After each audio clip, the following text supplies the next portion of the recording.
Friends எல்லாருக்கும் வணக்கம். இப்போ வந்து பார்த்திங்கன்னா நம்ம எதை பற்றி பேச போகிறோன்னா பிக் பாஸ் சீசன் 9 பற்றி தான் பேச போகிறோம். என்ன பேச போகிறோம் பார்த்திங்கன்னா இந்த இப்போ வைல்ட் கார்டில் வந்தவங்கள பற்றி தான் பேச போகிறோம். அதுக்கு முன்னால் பார்த்திங்கன்னா நம்ம கோவல் கோமாளி சேனலை மறக்காமல் சப்ஸ்கிரைப் பண்ணி லைக் பண்ணி கமெண்ட் பண்ணுங்கள். நீங்கள் கமெண்ட் பண்ணால் தான் அடுத்த வீடியோ போகிறதுக்கு எனக்கு கொஞ்சம் ஆர்வம் வரும்.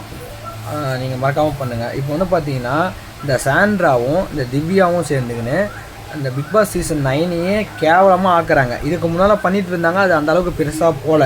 இப்போ வந்து பார்த்திங்கன்னா இந்த சாண்ட்ராவும் இந்த திவ்யாவும் சேர்ந்துட்டு பல அட்வர்டைம் பண்ணுறாங்க. அதுக்கப்புறம் பார்த்திங்கன்னா இந்த சாண்ட்ராவும் அவங்க வீட்டுக்காரரும் சேர்ந்துன்னு இவங்க ஒரு கேம் விளாட்றாங்க. அது வந்து பார்த்திங்கன்னா கணவன் மனைவி உள்ள விட்டால இந்த மாதிரி கேம் தான் ஆடும். இப்போ வந்து பார்த்திங்கன்னா நடுவில் கொஞ்சம் ஒரு 3 நாளைக்கு முன்னே பார்த்திங்கன்னா கொஞ்சம் ஒரு பிரச்சனை ஒன்று வந்துச்சு. அது வந்து பார்த்திங்கன்னா மச்சான்னு அந்த சாண்ட்ரான்றவங்க போகிறாங்க. எதுக்கு போகிறீங்க? நீங்கள் வேறு கேம் ஆடணும், அவர் ஒரு கேம் ஆடணுன்றதுக்காக தான் நீங்கள் உள்ளே வந்தீங்க. இப்போ வந்து பார்த்திங்கன்னா நீங்கள் வந்து 2 பேருமே சரியில்லாத மாதிரி ஆடிட்டுருக்கீங்க. எதுக்கு அந்த மாதிரி கேம் விளாட்றீங்க? இதில் வந்து பார்த்திங்கன்னா இப்போ திவ்யா கிட்டேருந்து மேனேஜர் போஸ்டிங்கை பிடிங்கிட்டாங்கன்றதுனால வந்து பார்த்திங்கன்னா விக்ரமுக்கு கொடுத்தாங்க. விக்ரம் வந்து நல்லா சூப்பராக பண்ணிட்டு இருந்தாங்க. விக்ரமும் பார்வதியில் அட்டகாசமாக பண்ணுறாங்க.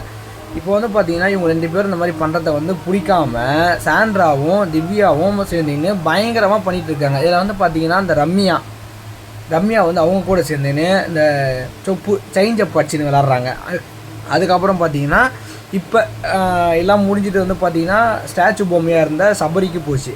சபரி வந்து ஒழுங்காக விளாட்றாருன்னு பார்த்திங்கன்னா சபரி வந்து பார்த்திங்கன்னா இவங்க திவ்யாவுக்கும் சாண்ட்ராவுக்கும் ஏற்ற மாதிரி அவரு பண்ணிகிட்ருக்காரு. எதுக்கு இந்த மாதிரி விளாட்றீங்க? எதுக்கு இந்த மாதிரி போய்ட்றீங்க? ஒரே ஆளை டார்கெட் பண்ணி எதுக்கு விளாட்றீங்க? கேவலமாக இருக்குது இந்த சீசன்.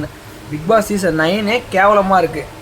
இப்போ தீபக்கு அதுக்கப்புறம் பார்த்திங்கன்னா தீபக்கு மஞ்சூரி அதுக்கப்புறம் பார்த்தீங்கன்னா பிரியங்கா வந்தாங்க. அவங்க எதுக்கு வந்தாங்கன்றது அவங்களுக்கும் தெரிய மாட்டுது. இருக்கிறவங்கள பார்த்து இது மாதிரி பண்ணலாமா, அதை மாதிரி பண்ணலாமா, இதை பண்ணலாமா, அதை பண்ணலாம், கேவலமாக இருக்குது. இவங்க எதுக்கு உள்ளே விட்றாங்கன்றதே பிடிக்கல. வெரி ஒஸ்ட்டு சீசன் இந்த சீசன் தான். இதுக்கு முன்னால் அந்த சீசன் அல்டிமேட்டான சீசன். இது வந்து கேவலமாக இருக்குது.